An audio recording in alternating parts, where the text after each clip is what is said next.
Welcome to a Sunny Side Up Life podcast, a show for the woman who is ready to live an abundant life full of freedom and positivity. I'm Sami and I'm on a mission to help you break free from survival mode, gain financial freedom, stay motivated, and focus on what matters most. Join the movement and let's start living on the brighter side of life together. Hey everyone, and welcome back to another episode.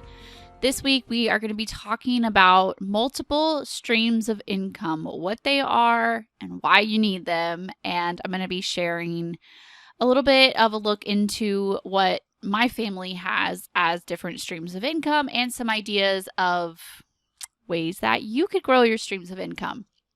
So, what prompted me doing this episode was that if you follow me on YouTube, you might know that I've been digging more and more into questions about how to become a millionaire, how to become wealthy, because obviously one of my goals is to become a millionaire, and that is a huge, huge task. So I kind of started a series over there on my YouTube asking questions and then doing the research because this is new to me. You know, I can create a budget. I can teach you guys how to create a budget, but how to get from, like financial freedom, living well, living comfortably, all the way to becoming financially independent, becoming a millionaire like that, there seems to be a lot in there. Like breaking free of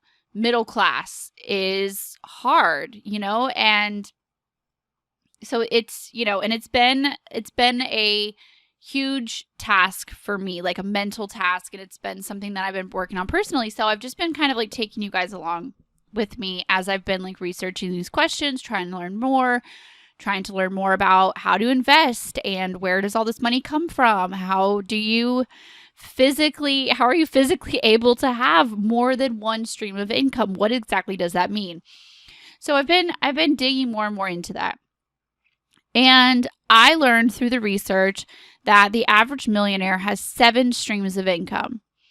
Okay. And my first thought is like, or maybe the part of me that is scared and doesn't want to break generational curses, doesn't want to be the first person to be a millionaire in their family. Like that scared person thinks that's impossible.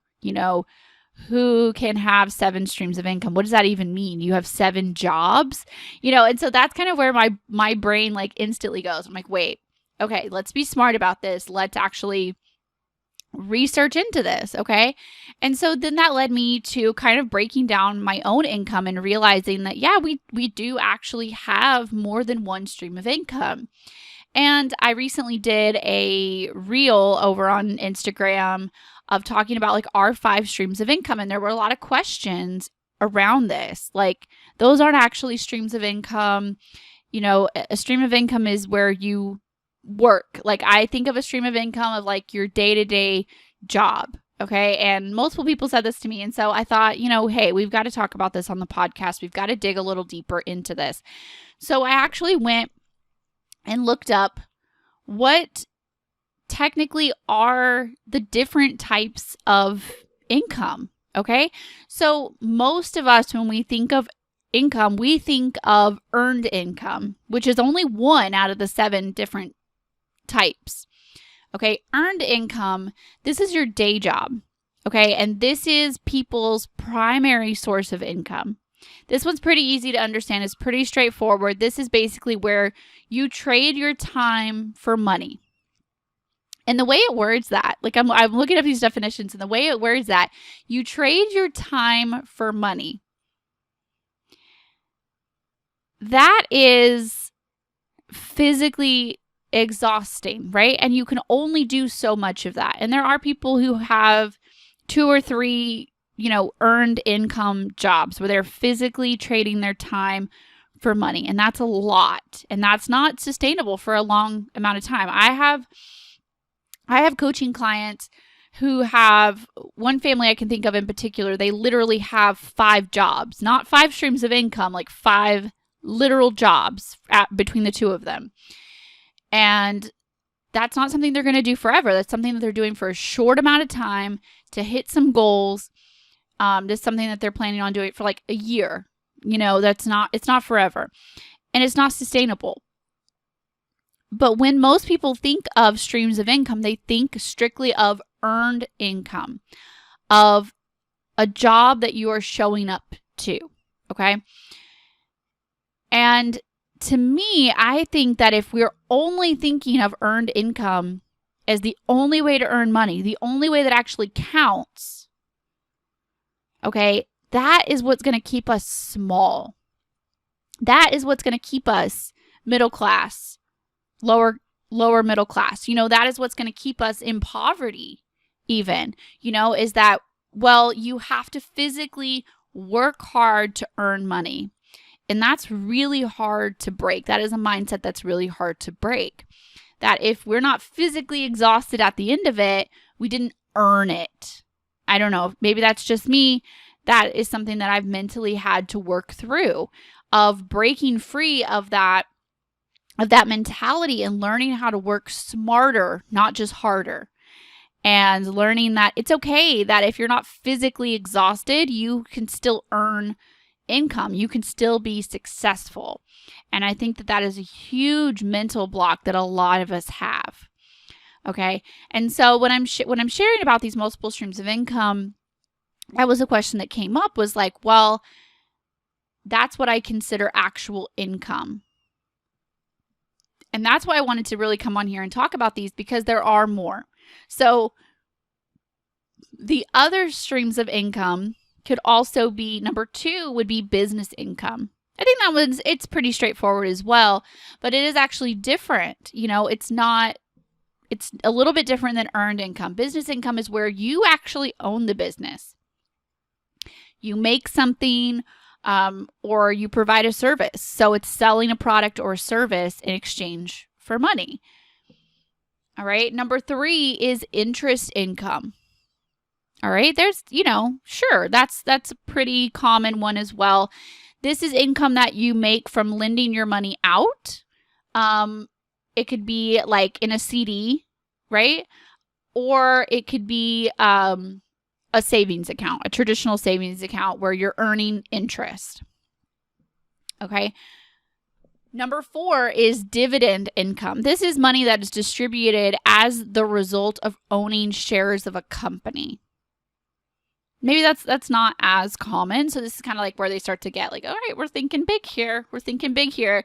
And to me, I'm like, dividend income. Whoo, that's kind of scary to me. That's big. Rental income is next. You own something that you rent out. This could be commercial property. This could be residential. This could be multifamily, apartment complex, whatever it is. That's another great one. Another one that's like, I think that's a goal for a lot of us. It's like growing to have some rental income. The next one on the list is capital gains. This is money that you earn from your investments, like your stocks. And I think that's where a lot of us is like, that's where we really need to grow. We'll talk about that in a second. The 7th one on the list is from royalties or licensing, which is something I really hadn't thought about. Was you create a product, an idea, a process, and you let someone use it. They pay you a small fee every time they do. That's one that I really hadn't thought of. Probably couldn't have put on this list off the top of my head, to be honest. So those are those 7 different streams of income. Like when you do a Google, like that's what you're going to find in the definitions. And I think that it's really important for all of us to understand that there are more ways to earn income than just your regular 9-to-5 job, or there are ways to earn secondary income other than just a traditional side hustle. Okay, you don't have to go and get a weekend job. You don't have to deliver pizzas, et cetera, to have a secondary stream of income. There are other ways. And I think that maybe the easiest ones are probably the interest income and the capital gains. Okay. And that is, you're growing your savings, you're growing your investments and things like that. And that was where the disagreement kind of came in when I posted about this on Instagram, because for us, one of the ways that we are growing our net worth is through those investments. And for us personally, we have my husband's 401k. We each have an IRA, and then I have a mutual fund that I've had since high school that honestly I plan to transfer that money into my IRA, and I just haven't done it yet, to be completely honest, because the fees are higher than it would be with an IRA. But those are our investments right now, and they're making us money. Obviously, we're not taking the cash out right now, and we're not spending it. And so that's where the disagreement kind of was from some people, was like, well, that doesn't count. The reason why I count it, and the reason why wealthy people count it, even if they're not physically spending that money day to day. Okay, I'm not taking out of our 401k and like going to McDonald's or so, or buying new clothes. Like, I'm not living off of it, but it grows our net worth. And ultimately, that is the goal when building wealth. Building wealth means that you are growing your net worth. It's not your day-to-day spending money. Okay, that thinking is going to keep you small. It's going to keep you lower to middle class, right? It's not going to help you break into upper class, millionaire status, financially independent, whatever way you want to word it, whatever your particular goal is. Because it's not just what you are physically spending day to day. Our goal is our net worth. Our goal is our long-term wealth building. Okay. And so when people are talking about their different streams of income, that doesn't necessarily mean that they're using that money right now to go and buy groceries. Okay. These people who have dividend income, right? Royalty and licensing. I mean, I don't think that they're necessarily taking that money and depending on it necessarily to go and buy groceries. They're looking at it as a long-term investment. Sometimes even with your business income. If you're an entrepreneur at all, you know that when you first start a business, you can't necessarily count on that income. You're thinking big picture when you're doing this, okay? That's definitely how it's been for my business as well. My business was another one of the streams of income that I listed. And through my business, it branches out even farther into different streams of income through my business. So I have my business, but then within it, I have affiliate marketing. I have affiliate links to different products, different people's courses, the power sheets, the goal planner that I use. That's a huge one. That's a few $100s every year that I count on through affiliate marketing. There are products that I've created, my budgeting worksheets, my course, and a few other smaller products, and of course my coaching services. And so even under the umbrella of my business, I still have other branches. Like, I'm not putting all my eggs in one basket kind of thing. And I think that's really the point here, is that it's good to kind of diversify and it's good to continue to grow. Obviously, you have to find the fine line between, you don't want to spread yourself too thin, et cetera, et cetera. You have to do what works for you. But as you continue to grow, we have to break free of that working harder, and start working smarter. Start, not just putting everything, not just depending everything into our 9-to-5. And thinking outside of the traditional idea of a side hustle. Because a side hustle, like having a part-time job, having a weekend job, delivering pizzas, doing all these different traditional side hustles, it doesn't work for everyone. It doesn't work for their schedules, it doesn't work for their family situation, different things. So it doesn't have to necessarily be, you don't have to necessarily go and wait tables or bartend or babysit to have a second stream of income or a third stream of income. there are different ways you could do that. So that looks like having a savings account, preferably a high yield savings account through Ally, Capital One 360, like some of these high yield savings accounts that are going to actually give you something, that are going to actually help you earn. I think it's like 0.5% or something right now. Before COVID, it was like a full 2%. It was really crazy. Some of these local banks, it'll be like 0.01% or something really small. So look for high yield savings accounts. Again, I use Ally. I'm not getting paid to say this. That's just what I use. Make it one of your goals to grow, to have some rental income. Make that a goal. Invest in stocks, invest in your 401k, invest in IRAs, invest in mutual funds, ETFs, whatever it is. Learn more about them. That's something that I'm currently doing right now. I recently read The Simple Path to Wealth. I recently went through Delianne, the money coach. I went through her Slay the Stock Market, I believe is what it's called, course.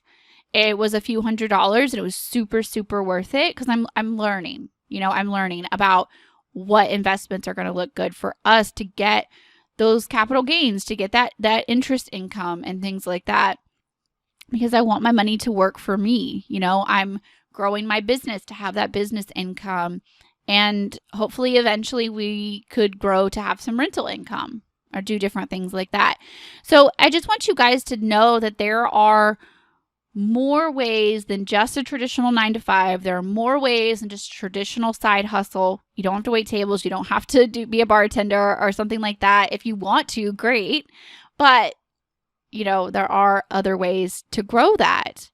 So I mentioned that I will share ours. So I basically did already. But for us right now, our streams of income are my husband's full-time job, the return on our investments, which is through our 401k, both of our IRAs, and my mutual fund.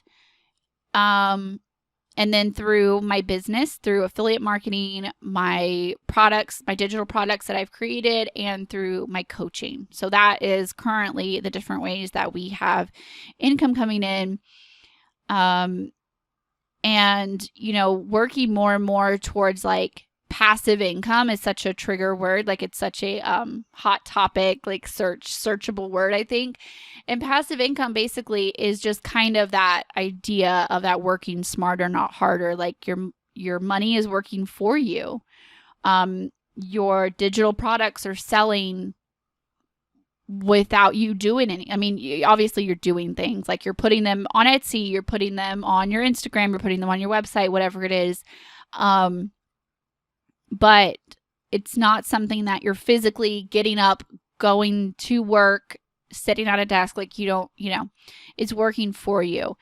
And I think that it is like growing our mind to realize that these things are actually possible. There are people that are actually making money like this, and kind of broadening our realm of possibilities for ourselves and thinking like, oh, I am worthy of earning money easily.